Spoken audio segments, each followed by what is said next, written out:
একটা শয়তানি পোতা আছে হালুয়া রুটি কতক্ষণ না কেন এখন মুন্সিগঞ্জ বানায় কিনা আমি জানি না বানায় হ্যাঁ ধরে ফেলাই দিবেন খবরদার আমি আজকে কেন ওহুদের কথা বলছি এই যে একটা বন্ডামি পোথা নবী দাঁত ভাঙছে রুটি খাইতে পারে না সাবাই ওহুদের মাঠে দাঁত ভাঙছে এর লাগে হালুয়া রুটি খায় জুতা দিয়ে বাইরে নবী ওহুদের মাঠে দাঁত ভাঙছে রমজানের ঈদেরও 8 দিন পরে আর হালুয়া রুটি খাইতেছো রোজার প্রায় 15 দিন 1.5 মাস আগে কতবারে হারামি কথা কথা বল না কেন এটা মিথ্যা না কথা বলে না কেন আগামীকালকে সারা রাত ইবাদত করবেন ইনশাআল্লাহ বলেন ইনশাআল্লাহ কিন্তু কোনো হালুয়া রুটি চলবে না আমার যেই মায়ের আমি শুনছি পুরুষের চাইতে মহিলা বেশি হয়েছে আমি আমার মাদেরকে বলবো আপনার স্বামী যদি যে কালকে কয় হালুয়া রুটি পাকা মসজিদে দেব স্বামীরে কবেন হুজুর কয়ে দিছে হালুয়া রুটি যারা খায় এরা কুত্তার গু খায় কারণ কুত্তার গু খাওয়া হারাম সবে বরাত উপলক্ষে হালুয়া খাওয়াও হারাম কথা কন না কেন এ হুজুর এই ফতোয়া দেন না কা মসজিদে ও হুজুরকে খাওয়ান কমে যাবে খবরদার সবে বরাতে সবে কদরে কোন হালুয়া রুটি ভিন্নি মিন্নি নাই খাবেন পরের দিন রোজা রেখে ইফতারির সময় খায়েন অথবা কালকে সকালে খায়েন কিন্তু খবরদার রাত্রে খাবেন না ইনশাআল্লাহ বলেন আল্লাহু আকবার বলেন কি মনে থাকবে তো আল্লাহ আমাদের হেফাজত করেন জোরে কানা আমিন আরো জোরে কানা আমিন আগামীকালকে নিসফু মিন শাবান এই রাতে যদি কোনো ব্যক্তি ইবাদত করে আল্লাহ মিন মুস্তাগফিরিন ফাগফির আল্লাহ জীবনে যত গুনাহ করবেন সব গুনাহ maaf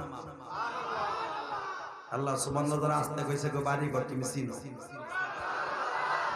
আরে ভাই কালকে তেমনি সুবহানাল্লাহ কবেন আজকে জোরে কই অ্যাকাউন্টে ভারী করে লয়ে যাবে আরো জোরে আরো জোরে এবার আর একটা আওয়াজ হবে জীবনে তো জোরে কোনদিন আওয়াজ নেই রেডি রেডি যদি কখনো কোনো দরকার হয় ইসলামের বিরুদ্ধে যারা কথা কয় ওইগুলোর বিরুদ্ধে আন্দোলন করতে রাজি আছেন না নাই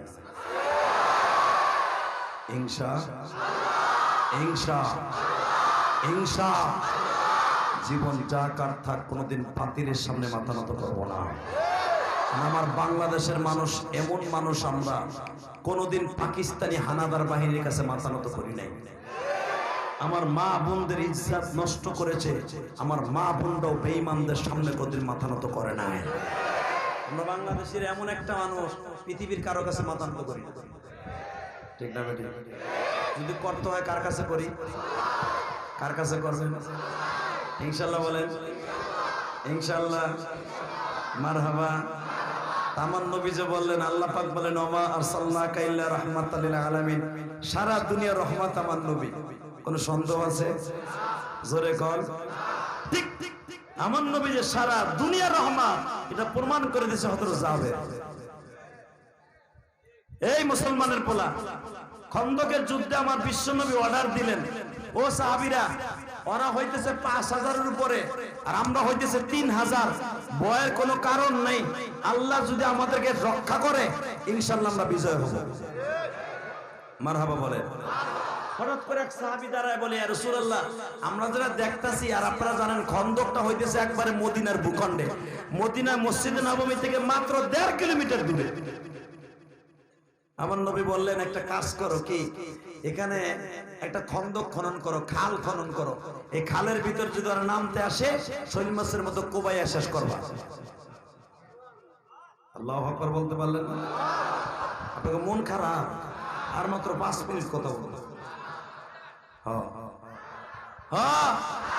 আরে ভাই 1.5 ঘন্টা হয়ে গেছে 10টায় উঠছি এখন 11:30 বাজে সারা চলবো সারা রাত আগামীকালকে আজকে ওয়াজ শোনা তো কোথায় যাবেন আগামীকাল নামাজের সময় ঘুমাবেন না ঘুমায় না, তোমরা ফেরেশতা। আল্লাহ হেফাজত করুক, দুর্গা আমিন। তবে আমার দিকে দেখা, ও বাবা, সবচেয়ে বড় জিনিস হলো কি জানেন? এই যে আপনাদের মনের মনোবল দেখতাছি না,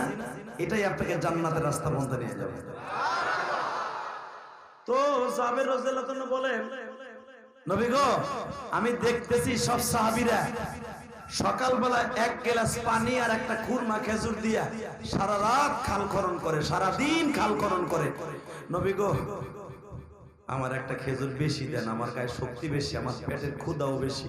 হুজুর, আমি একজনের 3 জনের খাবার খাই, আমার একটা খেজুরের কাজ হয় না। বিশ্বনবী বলে, জাবের রে, তুই যে আমার কাছে খেজুর চাস, আমার কাছে তো খেজুর নাই।